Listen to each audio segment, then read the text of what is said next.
Olá, pessoal. Vamos dar continuidade, então, na nossa aula 8, parte 2, com as características de distribuição geográfica das redes de computadores. Basicamente, nós temos uma sequência de categorização das redes de LAN, MAN e WAN. O que são essas nomenclaturas, né? São nomenclaturas em inglês, né? Local Area Network, ou rede local. MAN, Metropolitan Area Network, que seria as redes metropolitanas ou urbanas, as redes no contexto de uma cidade. E o WAN, Wide Area Network, que seria as redes acima de uma cidade, alcançando um estado, alcançando uma nação, alcançando um continente e assim sucessivamente. Além desta, vamos ver aqui a característica da rede local, né, das LANs, equipamentos interligados operando em distâncias curtas, geralmente distribuídos em um único prédio ou por prédios vizinhos, alta velocidade. Então, aqui nós temos, vamos classificar aqui que seriam as redes aí dentro de uma escola, dentro de uma universidade, dentro de um ambiente de um escritório, dentro de um mesmo prédio, por que não dizer até dentro do mesmo condomínio, né? Então, nós classificamos de rede local, ou LAN.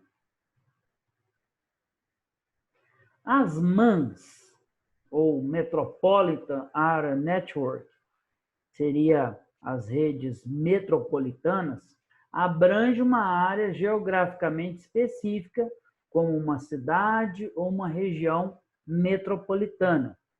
No caso de Palmas, por exemplo, nós temos um ambiente urbano muito bem distribuído.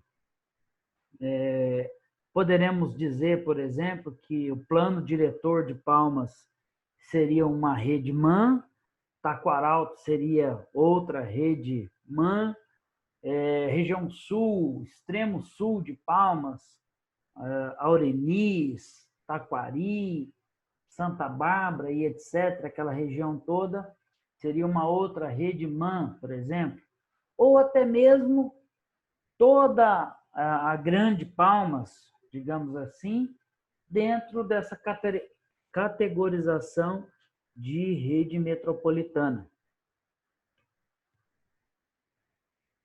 Cobrem áreas geograficamente dispersas. Essas são as WANs, Wide Area Network, ou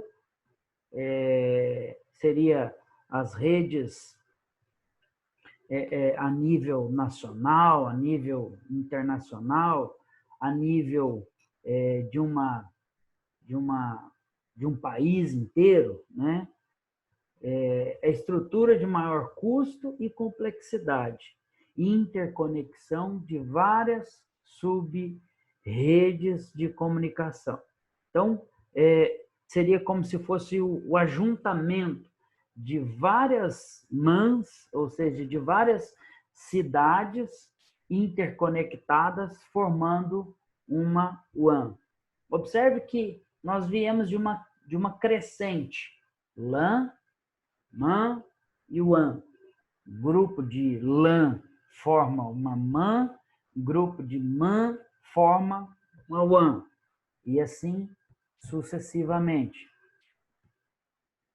As topologias de rede. Temos aqui alguns tipos de topologia, né?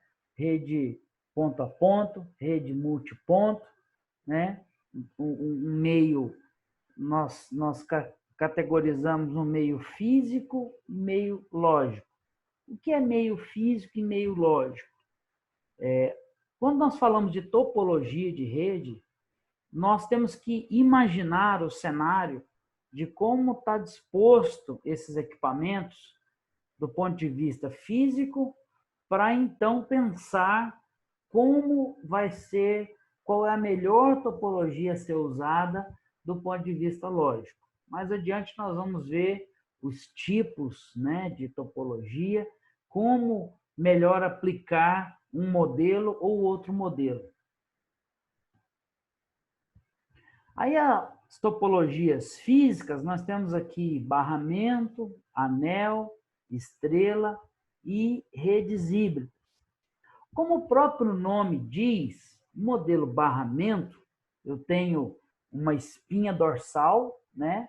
um meio mestre e interconexões a partir daquela espinha dorsal. Então, imagine a Avenida Teotônio Segurada e as derivações a partir da Teotônio.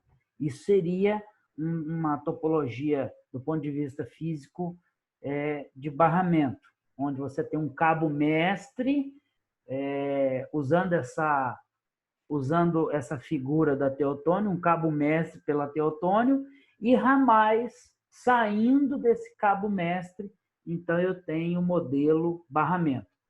Anel, como o próprio nome diz, né, um anel é algo redondo, circular, é quando eu tenho várias interconexões circulares, uma dependendo da outra. E a estrela, como o próprio nome diz, também, né, você tem um concentrador principal e, a partir dele, vários ramais saindo desse concentrador principal.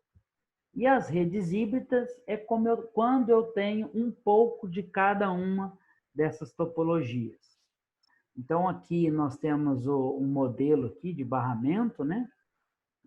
Como eu disse, sobre o exemplo ali da Teotônio, seria esse cabo azul, conforme demonstrado aqui, né? A Teotônio aqui no meio, e as derivações saindo a partir desse barramento principal. Todas as estações são ligadas em paralelo ao cabo. Um pedaço do circuito, em curto, causa a queda da rede. Então, se eu tenho um problema no meio do caminho aqui, e o meu servidor está no início, tudo que está na frente vai ser impactado, né? Então, esse é uma das, digamos, fragilidades desse modelo barramento. Comprimento do cabo, número máximo de estações em uma rede é determinado pela atenuação do sinal no cabo e pela qualidade das placas de rede. Então, se eu tiver um espaço físico fora da norma, ou seja, maior do que a distância que eu posso usar o cabo, eu posso ter um problema nesse modelo. Esse último computador da ponta, ele tem que estar, se eu estiver usando um cabo de rede convencional Cat6 aqui, ele não pode ultrapassar 100 metros de distância. Então, antes de utilizar esse modelo barramento, é necessária a avaliação do seu layout físico desse ambiente. O fluxo de dados é bidirecional. As extremidades do barramento são terminadores dos sinais, né? Então, essa questão do bidirecional, eu posso estar usando aqui também fibra ótica, nesse cabo principal, eu posso estar usando fibra multimodo, que é uma única via, que envia e recebe sinal, e etc, e etc. Aqui está um modelo anel, né? A meu ver, esse é um dos melhores modelos, porque eu coloco todo mundo com uma rede entrando e saindo de todo mundo, né? Então, essa estação 1, vamos chamar essa estação de estação 1. A 1 recebe da estação um pouquinho 2, 3, 4, 5. A 1 recebe da 5 e manda para 2. Se o cabo romper aqui entre a 1 e a 2, o sinal continua fluindo para o outro lado. E assim vice-versa. Isso pode acontecer com qualquer uma das outras máquinas. Uma vez que o cabo se rompe, o sinal continua fluindo pelo outro lado, né? Então, a meu ver, essa solução é a melhor, a arquitetura é melhor. Confiabilidade da rede depende da confiabilidade de cada nó, né, da estação e da confiabilidade da implementação do anel. Um grande comprimento total de cabo é permitido pelo fato de cada estação ser um repetidor de sinal. Quando eu digo aqui cada estação, isso daqui também pode ser um switch, pode ser uma rede, pode ser uma cidade, pode ser até mesmo um país, né? Então, quando a gente fala de topologias físicas e na a demonstração do desenho ter só uma estação de computador, na verdade, nós estamos fazendo aqui uma ilustração micro, mas isso pode ser a nível macro, né? Ou seja, cada estação dessa pode ser ilustrada por um switch, por um roteador, por uma cidade, por um estado, até mesmo pode ser substituído por um país ou um continente, onde você tem um cabo de rede, um cabo de fibra interligando um continente ao outro. Aqui nós temos um modelo estrela, onde tem um concentrador principal no meio e as estações ou as redes conectadas dependendo desse concentrador principal no meio, ou esse nó central no meio. Necessidade de um nó central ou concentrador. Confiabilidade da rede extremamente dependendo do nó central. Ou seja, qualquer coisa que aconteça com esse roteador central, com esse nó central, né, esse amarelinho aqui, toda a rede vai parar. Aí, seja esse amarelinho, né, a aplicação é a mesma, né, que eu disse agora há pouco. Esse amarelinho pode ser uma rede, pode ser uma cidade, pode ser um estado, pode ser uma nação. Se ele parar, o resto tudo para. Tamanho da rede depende do comprimento máximo do cabo, tem algumas limitações, né? Número de estações limitado pelo nó central. Dependendo do equipamento que você está usando aqui, todo o restante da rede vai estar limitado à capacidade desse nó central. Continuamos na parte 3 adiante.